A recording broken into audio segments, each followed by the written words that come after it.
प्यारे दोस्तों, आज हम आपको एक ऐसी औरत की कब्र के बारे में बताने वाले हैं जिसकी कब्र में बिच्छू ही बिच्छू थे।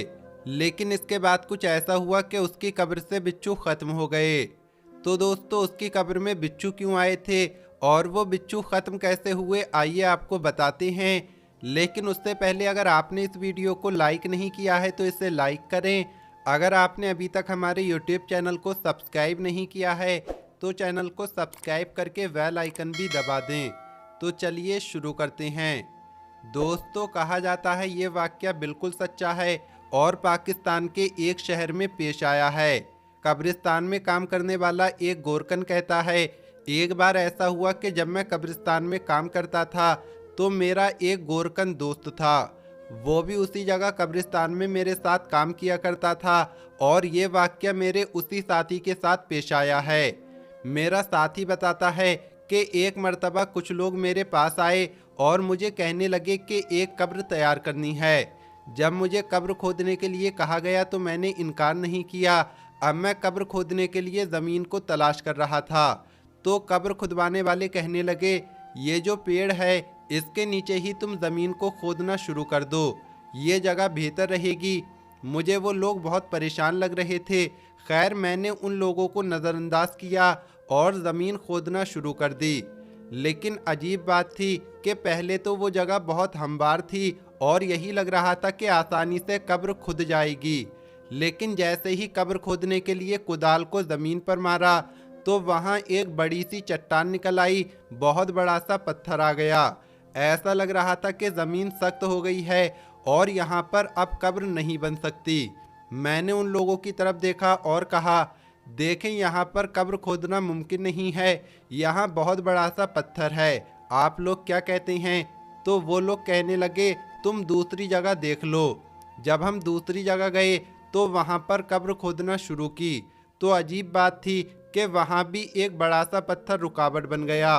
कब्र खोदने वाला कहता है, मैंने फिर हैरानगी से उन लोगों की तरफ देखा और कहने लगा, अजीब माजरा है साहब, आपके सामने मैंने ज़मीन को देखा, ज़मीन तो बहुत नरम थी, लेकिन ये तो बड़ी अजीबोगरीब बात हो रही है कि पत्थर पर पत्थर निकल रहे हैं, जबकि मैं तो आज ही बहुत सी कब्रें खोद चुका हूँ। खैर, जो लोग कब्र खुदवाने वाले थे उन्होंने कहा, अब क्या कर सकते हैं, तीसरी जगह देख लो। जाहिर सी बात है कि मैयत को तो दफनाना ही है। अब तीसरी जगह जाकर कब्र को तैयार किया गया तो वहाँ कब्र तो खुदना शुरू हो गई, लेकिन जैसे ही उसमें गड्ढा बना तो उसमें से इंतहाई गलीज और नाकाबिले बर्दाश्त बदबू आने लगी। बयान करने वाले भाई बताते हैं कि ये सूरत हाल देखकर मेरा जो साथी कब्र खोद रहा था वो डर गया और उसने कब्र खोदने से इनकार कर दिया। उसके इनकार करने पर वो लोग बड़े परेशान हुए और कहने लगे, अगर तुम कब्र नहीं खोदोगे तो कौन खोदेगा? इसके बाद वो मेरे पास आया और कहने लगा, भाई ज़रा जाकर कब्र तैयार कर दो। बयान करने वाले भाई कहते हैं, मैंने पूछा, अरे किसकी कब्र है? तो उसने बताया कि वो लोग कह रहे हैं किसी औरत की कब्र है। मैंने तीसरी दफ़ा कब्र खोदी लेकिन वो कब्र तैयार ही नहीं हो रही। 3 बार कब्र खोदने पर भी ऐसा लग रहा है कि ज़मीन उस औरत को कबूल नहीं करना चाहती। अभी वो मुझे ये सब बता ही रहा था कि इतने में वहाँ उस औरत के रिश्तेदार आ गए। उन्होंने कहा, देखो, हमारी मजबूरी है, हमें कब्र तैयार करानी है, काफ़ी देर हो गई है लेकिन इस आदमी ने कब्र नहीं खोदी, बल्कि बार बार कह रहा है कि यहाँ चट्टान आ गई, यहाँ पत्थर आ गया, क्या तुम ये काम कर सकते हो? बयान करने वाले भाई कहते हैं, जब उन लोगों ने मुझसे राब्ता किया और मुझसे कहा कि कब्र खोद दो क्योंकि रात हो गई है, इसके बाद हमने लाइटों का इंतज़ाम किया और मैंने कब्र खोदना शुरू कर दी। लेकिन अजीब बात थी कि मेरे साथी की तरह मैं जितनी बार कुदाल ज़मीन को मारता तो मेरे जिस्म में सनसनी सी महसूस होती। ऐसा लगता कि वहाँ लोहे या पत्थर के टुकड़े पड़े हुए हैं। मुझ पर खौफ तारी हो गया और पूरा जिस्म पसीने से भीग गया।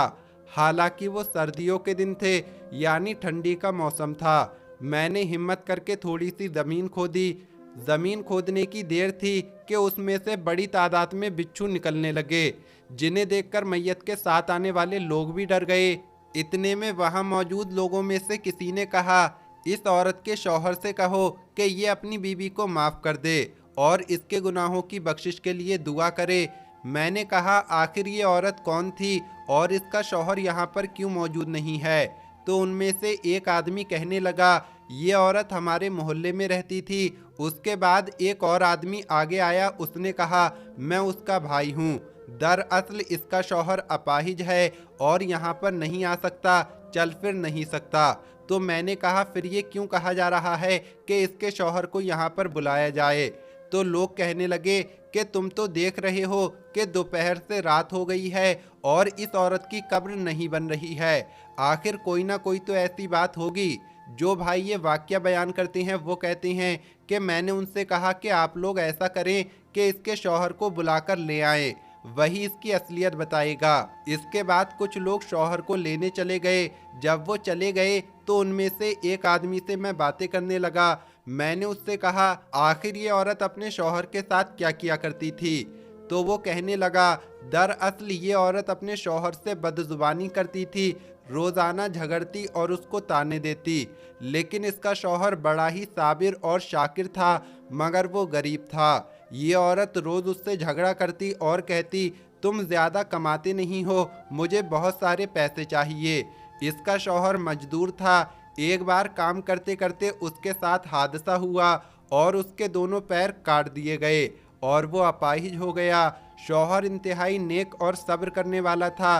बीवी की बदतमीजी पर कहता कि तू मेरा हाल नहीं देखती, तू मेरी खिदमत करने के बजाय मुझे कोसती है, ताने देती है। तू क्या नहीं जानती कि मैंने हमेशा तेरा भला चाहा है?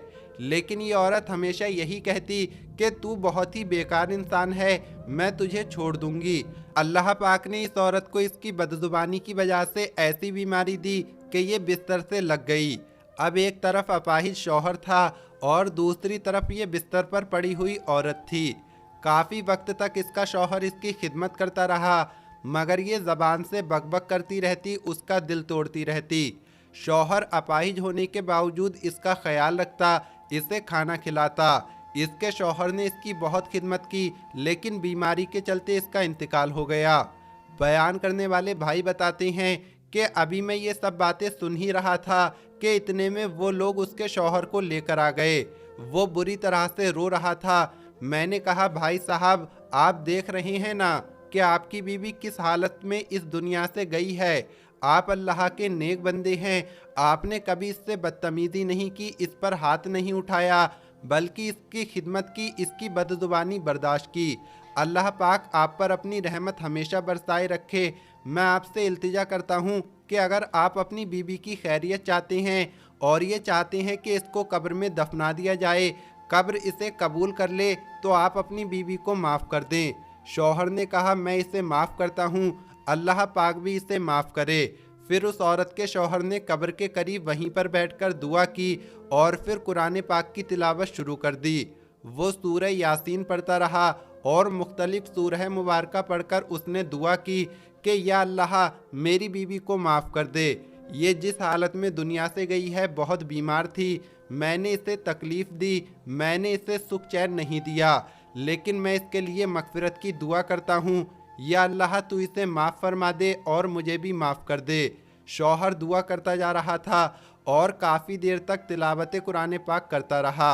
इस दौरान जितने भी बिच्छू थे उनकी तादाद न जाने कितनी थी, 100 से भी ज़्यादा वो बिच्छू थे। जैसे जैसे वो शौहर कुरान पाक की तिलावत करता जा रहा था तो बिच्छू गायब हो रहे थे। बयान करने वाले भाई कहते हैं कि जैसे ही बिच्छू गायब हो गए तो हमने बेखौफ होकर कब्र तैयार की। इस तरह मौत के 13 घंटे के बाद उस औरत को दफनाया गया। तदफीन के बाद भी उसका शौहर कुरान पाक पढ़ता रहा और उसके लिए दुआ करता रहा। तो दोस्तों, ये वीडियो आपको कैसी लगी कमेंट बॉक्स में ज़रूर बताएं। आज की इस वीडियो में इतना ही। अल्लाह हाफिज़।